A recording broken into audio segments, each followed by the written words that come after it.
Good morning and welcome to Morning Movie News. First off, a big shout out to Seth Rogen, James Franco, and the entire cast and crew of The Interview.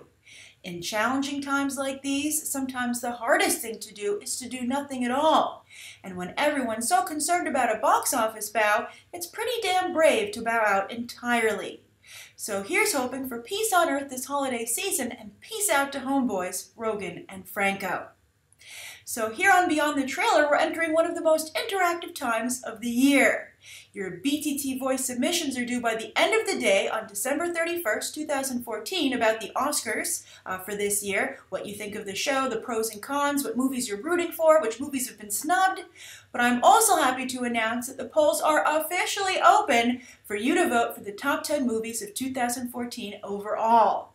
This is an annual tradition here on Beyond the Trailer, one that I look forward to every year, and a number of you are even asking me when we're going to start. So we're starting today. The link to vote is in the video description. But if you haven't seen every movie of the year, you have until January 5th to do so. Now I understand, especially for those BTT viewers living overseas, you won't get to see every single movie on the list. But I think you'll be able to put in a pretty good idea of what you think were the best films of the year. This isn't scientific, it's totally opinion-based, so I hope everybody just has fun with it. So again, the link is in the video description, and the polls will close basically at midnight at the end of the day on January 4th, when it technically becomes January 5th. So make sure to get out there and see as many movies as you can over the holiday season, then be sure to vote. And it'll be interesting to see what the results are, which of course will be revealed here in an episode on Beyond the Trailer. Will Birdman or Boyhood be your top flick of the year, or will Guardians of the Galaxy take the spot? Now, speaking of the Guardians of the Galaxy, Chris Pratt just gets cooler and cooler, and it looks like Rocket Raccoon and Groot have some competition for Star-Lord's time. But either way, Chris Pratt clearly has the best friends. Of course, I'm talking about this photo that Colin Trevorrow tweeted from the post-production editing bay where he's currently assembling Jurassic World, and it's this amazing shot of Chris Pratt's Owen and one of his Velocidogs. That's right, he controls the Velociraptors in this movie, and it's just a really great addition. I'm excited about it. Some of you might think it's ridiculous. I think it's cool. I think it's probably the only direction you can really go in if this kind of movie wants to compete with the superhero films that are out there. We're going to talk more about that in just a moment with the viewer question. But the thing that really interests me is that, when the trailer first debuted, and even I felt the same way. I was like, hey, look, it's Star-Lord with dinosaurs. But as they flesh out this Owen character more and more and make him cooler and cooler, I do start to see shades of Chris Pratt becoming the new Indiana Jones. Now, there are his diehard loyal fans who predicted this was coming back when Guardians of the Galaxy first debuted. But, it didn't quite seem, at least to me, something that would be possible. Because Harrison Ford, he's still to this day, I think, probably the greatest silver screen hero of all time. Just so beloved by so many people. And that's one of the reasons that I think we're so tough on him today, because he's fallen so far, and we know how great he once was. So if Chris Pratt can keep this going for a really long time, more power to him. Stay away from the marijuana, Chris Pratt. We all know that's what fried Harrison Ford's brain, unfortunately. So there are also some examples if you're ever wondering what long-term marijuana use will do to you. Just put up a poster of Harrison Ford today, where he always looks like he just woke up. But anyway, my point is that the characters of Star-Lord and now this character in Jurassic World are both so cool that this is when an actor starts to transcend their roles, because not a single one can define them, because they're so great that they kind of cancel each other out almost. A little like Indiana Jones and Han Solo. And I think that's what Chris Pratt is doing. He has succeeded in getting a one-two punch, and the result is going to be a KO for his personal brand. And that's interesting, because you can't really think of any other actors who've ever been able to have two really big characters that are such a big part of enjoyment for the movie-going audience. Like Robert Downey Jr., he says he's Sherlock Holmes, but it's always just like Victorian Tony Stark. So if anyone can think of any other actor besides Harrison Ford and Chris Pratt now that have had two iconic characters they've portrayed in franchises on the silver screen, I'd be interested, because none of them are coming to mind for me. All right, so let's go into the viewer question. And this is from Homemade Smash. And I really liked, Homemade Smash painted me a picture, which I really appreciated. And Homemade Smash said, "Hey Grace, smiley face, I love your show and I've been watching for years. I'm waiting to board an airplane and this video is just what I need to help pass the time and put a smile on my face." I love it! I love watching BTT at the airport. I can just totally relate to it. Who hasn't had to kill time at the airport? And I'm so glad, Homemade Smash, that you wanted to kill time with me.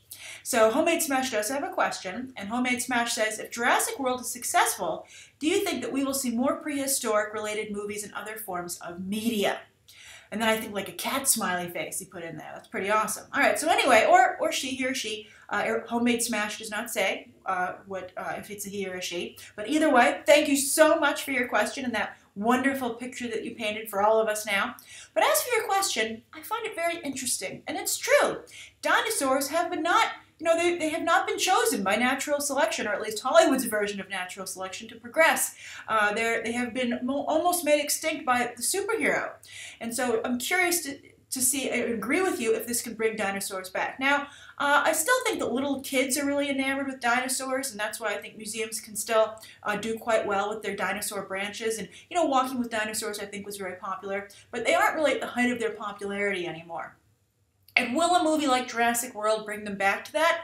I'm not sure. And the reason I say that is because, as I noted when I was just talking about Chris Pratt, is this really a good example of dinosaurs in Jurassic World? I mean, what are the highlights here, right? You've got a genetically modified dinosaur, and then also, which is supposed to be like really big, which is going to lead to something that we're going to discuss in just a moment, but also the Velocidogs, where these Velociraptors are trained by a human and fight alongside with it while it's on a motorcycle. And that's awesome, but it's not at all like something that you would, help you learn more about dinosaurs. And let's not forget that they've chosen not to go with feathered dinosaurs in Jurassic World, which we all know is a scientific fact that a lot of dinosaurs had feathers. So you're not learning anything from Jurassic World, it will really further dinosaur appreciation, especially when you go to the museum and you're like, that's just a boring regular dinosaur. I want one that's been spliced. So what do I think this ties into? I think this ties into the new trend of kaiju films here in Hollywood. Toho, of course, is trying to get back on there, saying, we started the whole thing, hello, but Legendary is really spearheading this. As we've discussed before, they have not only Godzilla 2 in the works, but also Pacific Rim 2 coming up. Hopefully that will be better received than the first film. Hopefully Godzilla 2 will be better received than the first film.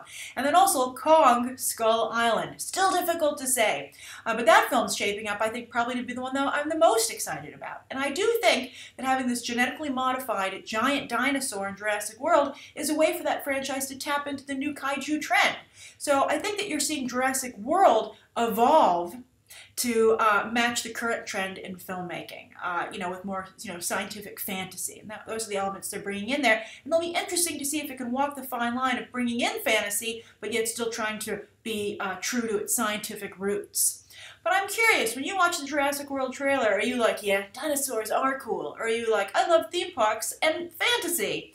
And does it make you have any interest in going to maybe learn more about dinosaurs, etc.? And also, why do you think that dinosaurs are no longer as popular as they once were? They had a very long run. Do you think it is the fault of the superhero movie? And also, what do you think of kaiju? Is that really the new dinosaur flick? Write your thoughts down below. Thank you so much for tuning into today's episode. And I also hope that you will let me know what you'd like to see covered tomorrow and any questions that you might have. And of course, don't forget to submit your BTT voice submission and also to vote for your favorite top 10 movies for the year of 2014. The link is in the video description, and also it has the instructions on how to submit that BTT voice video. I'll be reminding you on social media, but the doors are open, and I can't wait to see what you guys have to say, both in your videos and with your vote. All right, thanks for watching.